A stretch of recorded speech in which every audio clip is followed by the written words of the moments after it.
Muslimin rahimahullah.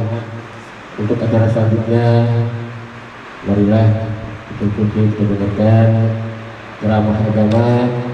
Insyaallah akan disampaikan oleh Al-Mukarram Bapak Kiai Haji Nurdin AS SPD. Kepadanya waktu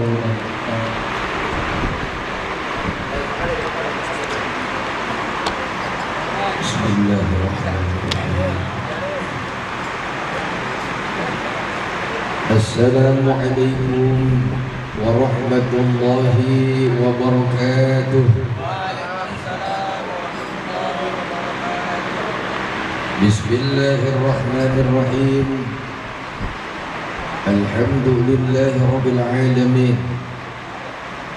Wassalatu wassalamu ala asrafil anbiya'i wal mursalin sayyidina wa habibina wa syafi'ina wa qurrati a'yunina wa maulana Muhammadin imamil anbiya'i wal mursalin wa imamil muttaqin sayyidil qurril muhajjalin wa ala alihi wa ashabihil mujahidin al-zahirin amma ba'du. Qalu subhanaka la ilma lana illa ma 'allamtana innaka antal alimul hakim. Rabbi ishrah li sadri wa yassir li amri wahlul 'uqdatam min lisani yafqahu qawli. Hadratul mukarramin, para alimil ulama, para masyayikh, para kiai, para tuan-tuan guru, wabil khusus guru-guru kita yang hadir pada kesempatan malam hari ini, Al-Mukarram Al-Ustadz Haji Luqmanul Hakim, Al-Mukarram Bapak Kiai Haji Ahmad Syafi'i, dan juga tim hadrah dari Majlis Taklim Marwah yang lagi pada ngupas pisang. Mudah-mudahan pisangnya boros, bisa nambah lagi ya robbal. Terkhusus Sahibul Hajat atau Sahibul Bait, yakni Bapak Haji Abdurrahim Jukat beserta Ibu Haja Siti Bahjah Abdul Hamid, yang pada kesempatan malam hari ini beliau menampilkan syukur ke Gusti Allah dengan mengundang kita semua berharap besar kepada Allah. Mudah-mudahan senantiasa semua rangkaian acara dari awal hingga akhir senantiasa bertabur keberkahan dari Allah Subhanahu wa taala. Bapak RT, Bapak RW setempat yang saya hormati, bapak-bapak, ibu-ibu, hadirin hadirat yang mohon maaf namanya tidak dapat saya absen satu persatu, namun insya Allah tidak mengurangi rasa hormat, ta'zim dan mahabbah saya kepada bapak ibu hadirin hadirat sekalian. Bapak-bapak, ibu-ibu, hadirin hadirat yang saya hormati, tadinya saya pikir sambutan Sahibul Bait dulu, tapi ini habis ini suruh ngomong sekaligus sambutan Sahibul Bait. Biarin ntar sambutan Sahibul Bait selesai saya ngomong, dia sambutan kudu sampai 2 jam ya Pak ya. Nah, iya kudu sampai 2 jam. Sekarang sudah jam 9:10. Bener apa bener ini? Jam 9:10. Saya ngomong gak usah panjang-panjang. Saya ngomong sebentar saja, ini tanda bukti mahabbah saya ke Cangohim. Beliau adalah orang tua saya panggil beliau Cangohim. Beliau senior saya di pondok pesantren. Jadi beliau telepon, beliau WA, saya nanti berapat ke Cakung, insya Allah. Mudah-mudahan gak ada halangan, saya sholat ke Mancang Haji. Atas izin dan ridha Allah, alhamdulillah saya sampai ke tempat ini bisa bersilaturahim kepada bapak-bapak sekalian. Ini biar kompak, biar asik. Biasanya di sini sampai jam berapa Pak kalau ngomong begini? Jam 1. Oh kacau semua orang sini nih. Ini yang ceramah di sini berapa orang yang udah mati ini Pak? Bapak Ibu saudara hadirin wal hadirat yang saya hormati, sudah menjadi sebuah hal maklum kalau orang hidup di alam dunia itu biasanya masing-masing punya idola tuh. Yang malam ini saya dengar-dengar ada pertandingan sepak bola, betul? Nggak pernah tahu semua ini. Malam ini ada pertandingan sepak bola tuh. Kalau nggak salah Liverpool lawan Madrid. Ya saya bukan tahu Pak. Tadi ada yang bisik-bisik lewat HP, Ustaz Liverpool Madrid nih, begitu. Ya. Itu sepak bola tuh, ada Liverpool, ada Madrid, semua penonton pasti ada yang diidolakan. Di Liverpool ada yang diidolain tuh. Di Madrid ada juga yang diidolain. Kita sebagai seorang muslim dan seorang mukmin harus ada yang menjadi sebuah idola besar. Siapa idola kita yang sesungguhnya? Idola kita tidak lain tidak bukan Habibanal Karim, baginda Nabi besar Muhammad sallallahu alaihi wasallam. Kita tuh yang bahasanya seneng sama Madrid, saking ngefans sama pemain Madrid, kita selesai nonton, kita semua pada seragam, beli seragam Madrid. Yang seneng Liverpool sama, dia juga bakal beli kaos yang namanya kaos Liverpool. Perkara bisa main atau tidak itu urusan 17. Betul. Mau bisa main nggak main, yang penting gua kaos gua Liverpool, begitu tuh. Mau bisa nggak bisa, yang penting Madrid. Mau kalah mau menang, yang penting gua menonton. Cuman terkadang yang nonton sama yang ditonton seruan yang nonton. Terus saya kadang-kadang Pak, kalau lewat nih di Depok, di rumah saya, di sini mau enggak, saya pulang itu kadang jam 1, setengah 2 saya baru pulang. Itu di pos tuh orang pada gegawakan tuh. Ini orang sini ngerti gegawakan nggak? Gegawakan tuh rame bener tuh. Kadang-kadang sampai warung, wow, blok TV digoblok-goblokin tuh. Ini yang goblok TV apa yang nonton? Nah, Bapak Ibu Saudara hadirin, ini contoh nih. Kalau kita nonton bola saja, kita semua punya idola tuh. Idola kita semua sebagai seorang muslim dan mukmin adalah baginda Rasul. Dan malam ini syukur daripada Cangwaib ini, alhamdulillah, satu di antara kewajiban orang tua telah diselesaikan. Menikahkan anaknya. Kecil digedein, udah gede laki disunatin, habis disunatin disekolahin, habis disekolahin dikawinin apa ditikain Pak? Ini yang dikenak dikawinin apa ditikain? Ini bingung juga orang Cakung nih. Ditikain baru dikawinin. Kalau dikawinin tau persis kambing ayam jago itu Pak. Bapak Ibu Saudara hadirin yang saya hormati, oleh sebabnya pada kesempatan malam ini lewat walimatul urus, syukur sahibul hajat telah selesai melaksanakan tugas sebagai orang tua. Satu di antaranya menikahkan putra beliau. Harapan besar kehadiran kita bersama, mudah-mudahan dijadikan keluarga yang sakinah mawaddah warahmah. Bapak-bapak yang hadir pun, baik pengantin baru ataupun pengantin lama, yang milenial ataupun yang kolonial, mudah-mudahan senantiasa semuanya adem ayem rumah tangganya, amin ya robbal alamin. Lantas apa yang bisa kita petik dari sosok idola kita? Baginda Rasul serba nomor 1 Pak. Beliau di rumah tangga nomor 1. Nomor 1 sebagai suami, nomor 1 sebagai ayah dari anak-anaknya. Padahal baginda Rasul itu hidup sederhana. Sarapan pagi beliau seteguk air zam-zam, 3 butir kurma. Persis kayak orang Cakung yang hadir pada kesempatan malam ini.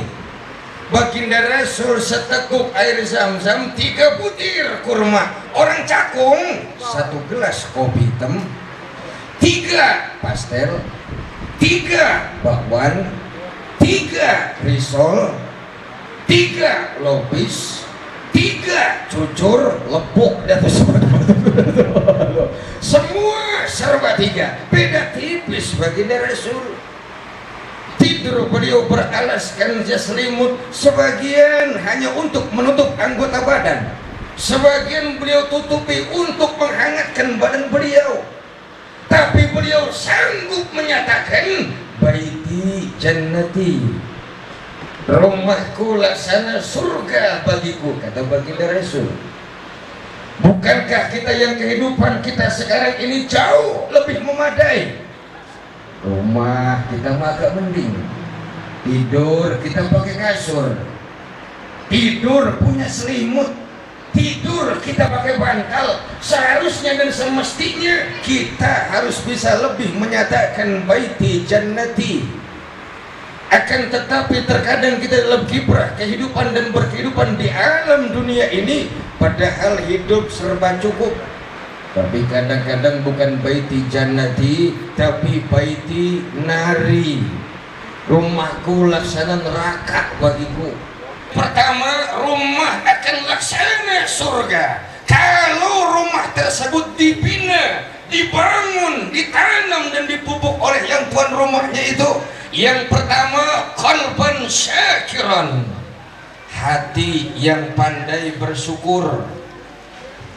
Kenapa hati yang pandai bersyukur? Sebab mulut kita mah sering hoaks. Hoak, tahu hoak Pak? Hoak itu kalau bahasa Arabnya goro. Goro orang sini ngerti goro? Goro itu bohong. Bohong itu goro, ya. Kita kadang ini suka menyatakan saya syukur, tapi kadang hati kita bertolak belakang Pak. Lisan ngata syukur, tapi hati tidak sepadan. Yang cakep rumah tangga kalau pengen adem ayem, maka rumah tangga harus dibina dengan hati yang pandai bersyukur. Selesai akad nikah, berapa banyak para pengantin baru yang menyatakan bahwa kau adalah yang memberikan kebahagiaan untukku. Sebaliknya seorang perempuan, abang adalah orang yang memberikan kebahagiaan kepadaku. Hadirin, sesungguhnya yang memberikan kebahagiaan adalah Allah. Maka bagaimana caranya? Satu, harus pandai berterima kasih kepada sesama, syukur ka Gusti Allah ingkang nurbai jagat. Jikalau kita pandai berterima kasih kepada sesama, pandai bersyukur ka Gusti Allah, maka insya Allah rumah kita bakal adem ayem, dipayungi rahmat marang Gusti Allah subhanahu wa ta'ala. Jadi pandai berterima kasih. Suami pinter berterima kasih kepada istri. Ini pengantinnya ada nggak kira-kira nih? Ada. Ada? Ada. Ini nganten kudu denger. Ya, gedein, udah digedein nih. Ya. Sang suami harus pandai berterima kasih kepada istri. Istri harus lebih pandai berterima kasih kepada suami.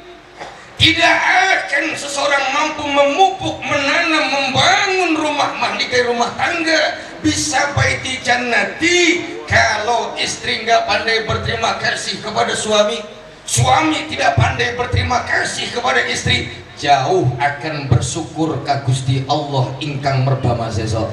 Seseorang akan sulit Pak bersyukur kepada Allah kalau dia saja nggak pandai bersyukur kepada sesama, artinya susah berterima kasih. Makanya di rumah tangga itu harus ada timbangan. Nganten baru, ada nganten baru? Di rumah tangga harus ada timbangan nih, baik yang milenial ataupun kolonial. Kenapa saya bilang di rumah harus ada timbangan? Kalau istri salah, lekasan buru-buru suami ambil timbangan. Kenapa? Nanti ditimbang sama sang suami.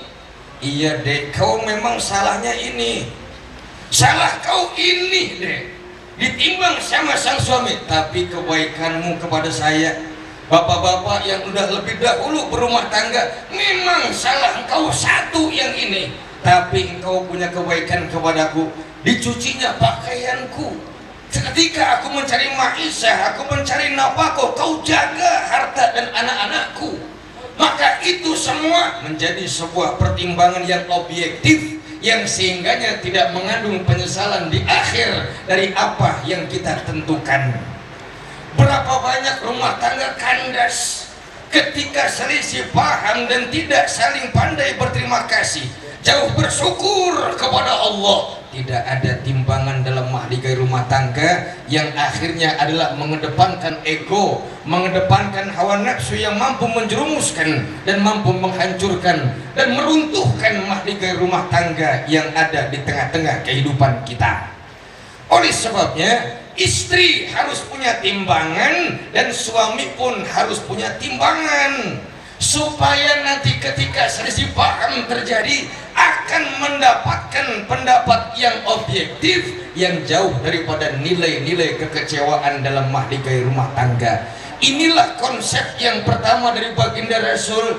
Jikalau rumah tangga ingin sakinah, mawadah, warahmah, yang pertama suami istri harus pandai berterima kasih kepada sesama. Maka ini tangga yang akan menyampaikan syukur kepada Allah Subhanahu wa ta'ala. Bapak-bapak di rumah kalau istrinya dikasih duit 1 bulan 100.000 diambil apa enggak? Diambil apa enggak? 100.000 sebulan diambil? Enggak diambil? Saya taikin sebulan 200.000? Enggak juga. 300.000. Ibu-ibu jawab, sebulan 500.000 diambil enggak? Enggak. 1 juta. Ini ibu apa maunya ini? 1 juta enggak diambil, tapi kalau 500.000 ditaruh depan ibu, ibu ambil enggak? Diambil. Kenapa? Kata ibu-ibu, kalau gua nggak ambil keluarnya lama lagi nih. Jadi daripada nggak gua ambil, gua embat juga dah. Yang penting gua kantongin dulu urusan. Bapak Ibu hadirin hadirat yang saya hormati, inilah letak di mana saling pandai berterima kasih dan syukur kepada Allah. Di mana hikmahnya ini, Pak? Banyak rumah tangga bisa nerima, belum tentu bisa ridho. Sekali lagi saya ulang, banyak rumah tangga bisa nerima tapi belum tentu bisa ridho. Contoh, tadi Bapak dengar sendiri tuh, ibu-ibu dikasih 500 diambil apa enggak? Enggak. Padahal bohong, Pak. Tuh kalau geletak di meja dicomot enggak tuh? Dicomot juga dah. Selesai diambil, tapi itu diterima 500, tapi insya Allah pasti hatinya ngegerundel. Betul? 500 dapat apaan nih? Belum urusan begitu tuh kira-kira ya Pak ya. Kenapa bisa begitu? Inilah makna daripada semua kita bisa nerima, tapi belum tentu tiap kita bisa ridho. Sekarang ke bapak-bapak, tadi 500 diambil, suami ngasih 500 diambil, dimasakin sama sang istri. Kata istri, tenang Pak, saya mau masak sayur sop. Sayur sop? Iya. Akhirnya dibelanjain sayur sop sama sang istri, dimasakin. Selesai mateng dipanggil, Bang, saya masak udah mateng Bang, nasinya udah rapi, abang tinggal berangkat ke meja makan, semua sayur sop yang tadi saya matengin udah rapi. Sudah dangkalan. Tadi kau tahu gitu mau gue mau bantuin aja kan, kenapa tuh ya? Itu kadang memang mulut nggak ngomong, tapi hati yang kadang itu suka ngomong. Oleh sebabnya, ayo dalam malam ini saya bersilaturahim kepada bapak-bapak dan sahibul hajat. Wabil khusus ada pengantin di dalam. Ayo, yang suami harus pandai berterima kasih kepada istri, istri harus pandai berterima kasih kepada suami, pasti akan pandai bersyukur kepada Allah Subhanahu wa ta'ala. Itu yang pertama Pak. Qalban syakiron itu maknanya, supaya tidak hanya sekedar bisa menerima, tapi harus bisa ridho. Kalau sudah itu, Allah akan bukakan pintu rezeki yang banyak, yang halalan thayyiban. Ini bapak-bapak, itu yang pertama. Jadi bersyukur kepada Allah lewat pandai berterima kasih kepada sesama. Kemudian saya singkat yang kedua, walisanan dzakiron. Ini lisan kita kudu pandai berzikir. Kadang kita ini suka kesel kepada pasangan, bejangkit paling demen. Bejangkit, ngerti nggak orang sini bejangkit? Ngerti ya, sama saya deh ya. Ya pokoknya bejangkit lah. Itu bejangkit bisa 6 harkat Pak tuh. Dia itu etnya bisa panjang 6 harkat, saking panjangnya, saking gede. kalimatnya. Ya Pak ya, itu kadang sudah kelancapan begitu, padahal Allah sudah tuntut kita. Kalau engkau kena musibah, innalillah. Kau kutitipi anugerah, alhamdulillah. Melihat sesuatu yang hebat, kau masya Allah, yang takjub kebesarannya dengan tasbih subhanallah. Semua sudah diatur, kalimat yang ringan tapi insya Allah bobotnya berat. Kadang kita ini, lisan kita ini nggak pandai berzikir, sehingga suami ngomong kepada istri tanpa filter, istri ngomong kepada suami pun tanpa filter. Kalau ngomong tanpa filter tuh knalpot Pak, knalpot, apalagi motor ereking jadi. Tuh kalau motor ereking nggak pakai yang namanya saringan, kira-kira kuping kita sakit nggak? Sakit nggak? Sakit. Kenapa? Nggak pakai filter, nggak pakai saringan. Istri kalau ngomong sama suami harus pakai filter. Suami ngomong sama istri kudu pakai filter. Bagaimana cara memfilternya? Memfilternya satu, itu lidah harus diriyadhah.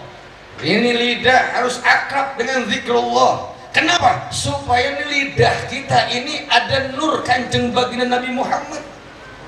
Zikir kita dengan tasbih silahkan, dengan tahmid, takbir, tahlil silahkan. Yang kita bisa membaca selawat kepada baginda Rasul boleh, silahkan akrabkan itu, sehingga nanti lidah kita ini kalau pengen kelancopan ngomong. Nah, kelancopan, ngerti kelancopan Mbak? Ngerti ya? Ketelepasan ngomong, ketelepasan. Kalau lidah kita akrab dengan zikir, insya Allah bakal Allah jaga hal-hal yang tidak diinginkan dan hal-hal yang mampu menghancurkan mahligai rumah tangga. Sebab terkadang Bapak, mulut kita ini padahal maksudnya benar, tapi kadang yang dengar salah persepsi. Betul? Kadang kita ngomong niatnya benar, tapi kadang yang dengar salah persepsi. Kenapa? Ngomong tapi mimik wajahnya beda, ngomong tapi nadanya begitu. Makanya pantas Pak, Asy-Syaikh Al-Imam Zakiyuddin Abdul Azim bin Abdul Quwa Al-Mundhiri, beliau menitik beratkan Syawal itu bil bisri wasurur. Wajahnya enak dipandang, hatinya makmum. Apaan maknanya? Bapak kalau minta maaf kepada sesama yang sebelah Bapak, Pak maafin saya kalau punya salah saya. Iya, itu hati harus ikut. Kalau mulut ngomong, hati tidak ikut, belum Syawal tuh. Kalau hati kita sama dengan penampilan wajah kita, bil bisri wasurur, inilah makna Syawal. Ini amalan Kanjeng Baginda Rasul ketika berada di bulan Syawal. Kepada istri, kepada pasangan, kepada mahligai rumah tangga sama. Ketika kita bicara, ngomong, mulut kita difilter, dipikir terlebih dahulu tuh. Kira-kira kalau gue ngomong begini laki gue kesinggung apa enggak? Betul Pak? Betul Pak? Kira-kira kalau saya ngomong begini memang niatnya benar, tapi waktunya pas atau tidak dengan suami saya ini. Suami pulang kulit, keringet bejibun, mandi belum, badan pada pegel. Nyampe rumah, wah bininya ngoceh aja ngoceh. Persis bener Pak, itu ngocehan itu tadi kembali kepada knalpot ereking tadi. Ya, ini bicara masalah waktu dan bagaimana cara yang tepat. Oleh sebabnya, walisanan zakiron, lidah kita kalau akrab dengan zikir kepada Allah, insya Allah suami akan memfilter ngomong kepada istri, istri akan memfilter kepada suami, suami istri akan mampu memfilter kepada anak dan cucunya. Sehingga insya Allah jadilah rumah tangga yang penuh dengan tarbiyah, pendidikan yang sejak dini yang ditanam dan dipupuk lewat mahligai rumah tangganya. Ini Bapak yang kedua, bahwasanya setelah hati kita pandai bersyukur dengan rangka kita pandai berterima kasih kepada sesama, yang kedua ayo kita riyadhah lidah kita untuk pandai berzikir kepada Allah Subhanahu. wa ta'ala. Ibu-ibu sambil masak boleh baca sholawat tadi tuh yang dibimbing sama Majlis Hadrah tuh. Boleh baca sholawat syifa. Allahumma sholli ala sayyidina Muhammadin tibbil qulubi wa dawaiha, mari goreng, wa afiyatin abdani wa shifaiha wa nuril absari wa diyaiha wa ala alihi wa sahbihi. Itu sambil masak boleh tuh. Insya Allah suami puyeng-puyeng dikit, masakan istri yang dibacain sholawat jadi obat puyengnya laki, kecuali puyengnya dompet. Yang ketiga, wa badanan 'alal bala'i sabiran, kudu sabar. Sebab nitih rumah tangga banyak halangan, rintangan, hambatan menerjang rumah tangga. Rumah adalah sebagai naung dari panas dan hujan. Tangga, lompatan anak tangga 1, 2, 3 dan seterusnya. Semakin tinggi tingkatan, biasanya semakin payah dan capek. Istri ngelagain suami, suami ngelagain istri. Rumah tangga harus penuh dengan kesabaran. Maka sabar yang harus di kita ini bukan cuma sabar pelangak, pelongo, lagak, legek. Tahu lagak, legek, Pak? Kayak burung bangok. Burung bangok tuh asal lagak, legek, begitu burung bangok tuh. Ya Pak ya? Yang namanya sabar bukan diem tuh. Udah ikhtiar Pak. Oh bagus. Tapi apa? Man'un nafsi 'anit tasakhut wal hala'i wal juz'in. Itulah sabar. Orang yang sabar, orang yang gak terlalu mengkhawatirkan apa saja yang diberikan Allah. Ujian yang Allah titipkan kepada kita, dia tidak terlalu gedeg, enggak terlalu kesal, bisa meminimalisir apa saja yang diberikan oleh Allah. Kita ini kan kadang kurang kompak, dikasih nikmat seneng, dikasih ujian kadang-kadang ngurut-ngurut. Ya Pak ya, ini yang harus kita perhatikan tuh. Wal hala'i, dia juga nggak bakal takut, nggak bakal khawatir. Wal juz'in, dia nggak bakal cemas. Suami istri yang memang penuh dengan kesabaran, terlepas suami sudah berikhtiar mencari nafkah atau maisha, istri melaksanakan ibadah sunnah, mendoakan kepada Allah Subhanahu wa ta'ala agar liku langkah suami dalam mencari nafkah dan juga maisha senantiasa mendapatkan rezeki yang mudah, yang banyak, yang halal, yang berkah. Ini kadang-kadang kurang kompak. Istri kemauannya banyak tapi nggak ngebantu suami. Suami di luar kedungsukan. Tahu kedungsukan Pak? Kedungsukan apa bahasa kita ya? Apa Pak namanya Pak? Ya pokoknya begitu dah, kedungsukan ya. Morat marit kita di luar itu didorong dengan doa sang istri, insya Allah Pak, insya Allah. Kenapa? Karena orang ingin mendapatkan sesuatu itu butuh proses. Bapak udah usaha, menurut cerita Bapak, satu langkah lagi jebol bisnis gua nih. Sejengkal lagi besok udah nerima gua nih. Tinggal sejengkal, tahu-tahu gagal. Pernah begitu?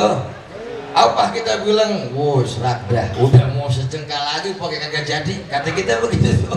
Ya Pak ya. Apa maknanya begitu tuh Pak? Kenapa kita butuh sabar? Sebab sesuatu yang Allah berikan kepada kita butuh masa dan waktu. Segala sesuatu yang meraih masa dan waktu itu harus ditempuh dengan tingkat kesabaran. Seorang yang sakit pengen sembuh, sembuh tidak simsalabim abrakadabra, tapi sembuh harus melalui proses. permintaan sembuh persilahkan, tapi yang namanya kesembuhan dari Allah itu punya masa dan waktu. Bergantung orang tersebut sejauh dan sebesar apa kesabaran untuk menerima kesembuhan dari Allah Subhanahu wa taala.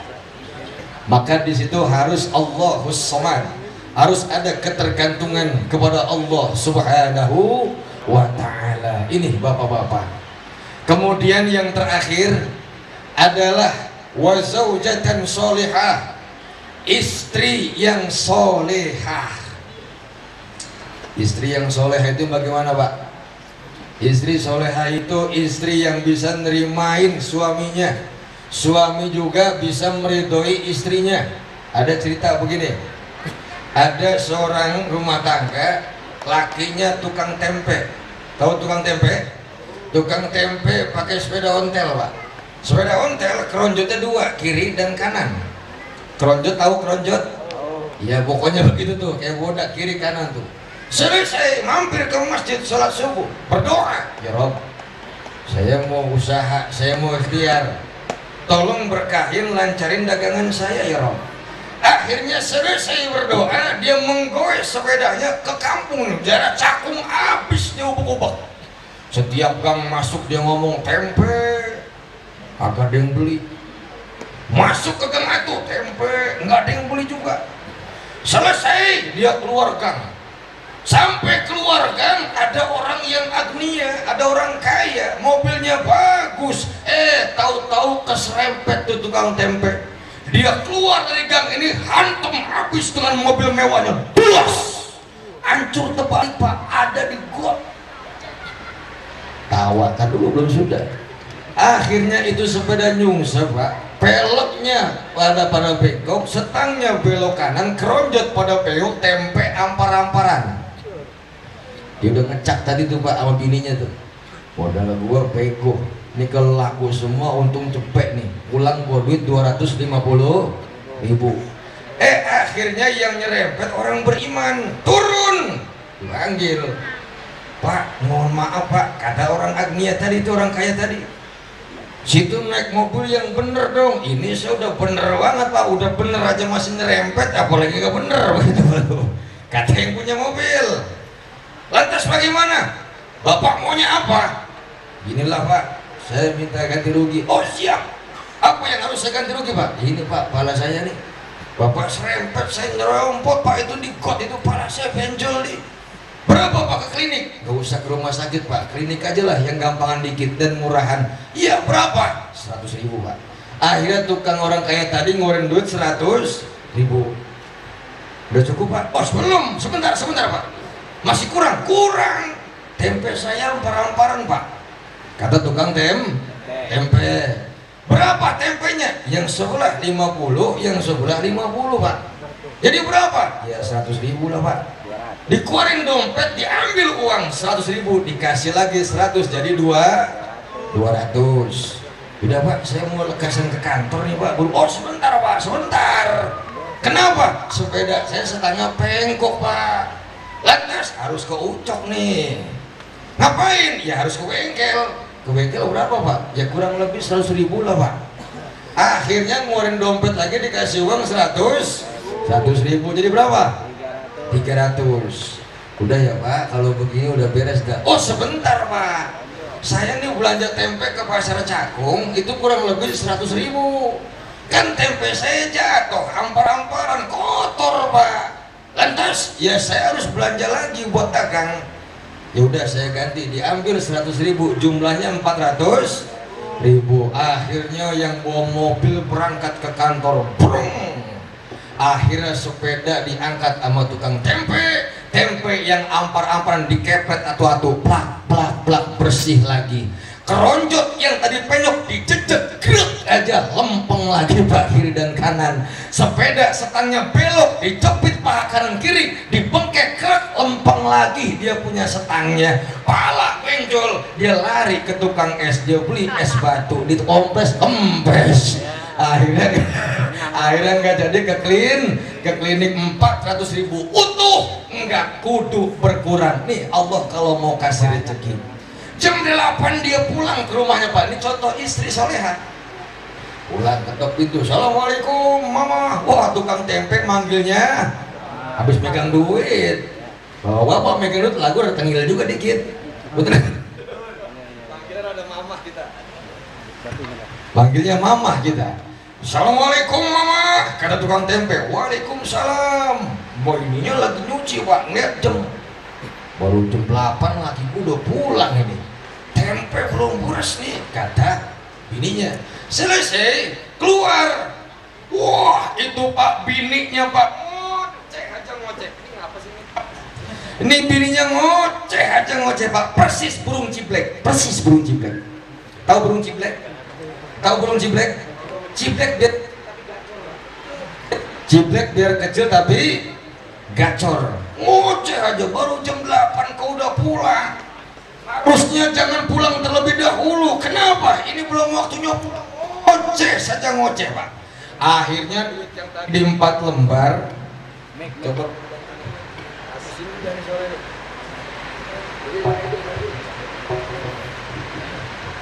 Cek. Apa mana tadi pak? Apa?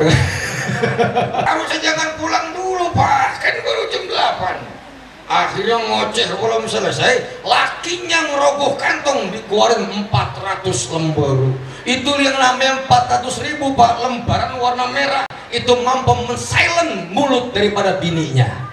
Jadi besok bini kita yang pada ngoceh baik tambel sama 400.000 yang merahnya ada 4 lembar, insya Allah adem. Akhirnya ditanya pak, ini si soleha pak, ditanya pak, ini 400 duit gede bener pak. Bapak ini kalau jual tempe modal sekian, untung sekian, nggak nyampe 400. Saya mau tanya, ini dari mana? Nih istri soleha nih. Begini mah, tadi selesai saya mampir ke masjid, saya muter ke daerah Cakung, lantas saya dagang tempe di situ nggak ada yang beli mah. Keluar gang, tahu-tahu saya nggak tahu sebelah kanan ada mobil mewah, main ngebut aja nyerempet sepeda bapak. Lantas bapak nyungsep. Yang bawa mobil tanggung jawab mah, maka tanggung jawabnya itu mah yang mamah saya kasih 400.000. Oh jadi ini ganti ruginya pak? Iya. Apa kata bini yang soleha? Mudah-mudahan bapak besok keserempet lagi begitu pak. Udah mau modar masih didoain keserempet lagi. Bapak ibu hadirin hadirat yang saya hormati, oleh sebabnya di dalam membina mahligai rumah tangga perlu yang pertama saling pandai berterima kasih kepada sesama agar sampai bersyukur kepada Allah Subhanahu wa taala. Yang kedua, siapkan lidah kita untuk pandai berzikir, membaca Al-Qur'an, zikir kepada Allah, mampu memfilter bagaimana ucapan-ucapan terbaik kepada sang suami, ucapan terbaik kepada sang istri, ucapan terbaik kepada anak-anak keturunan kita. Yang ketiga, siapkan kesabaran yang penuh di dalam membina rumah tangga yang sakinah mawaddah warahmah. Yang terakhir adalah zaujatan soleha, istri yang soleha. Istri yang soleha akan melihat imamnya, akan melihat pemimpinnya. Sebesar apa kesolehan istri bisa ditinjau kesolehan daripada sang suaminya. Mudah-mudahan kita semua yang hadir, wabil khusus pengantin baru, senantiasa diberikan bimbingan dari Allah Subhanahu wa taala, dijadikan keluarga sakinah mawaddah warahmah. Amin ya rabbal alamin. Ala hadhihi niyah al-Fatihah. A'udzu billahi minasyaitonir rajim. Bismillahirrahmanirrahim. Alhamdulillah rabbil alamin arrahmanir rahim maliki yaumiddin. Iyyaka na'budu wa iyyaka nasta'in ihdinas siratal mustaqim.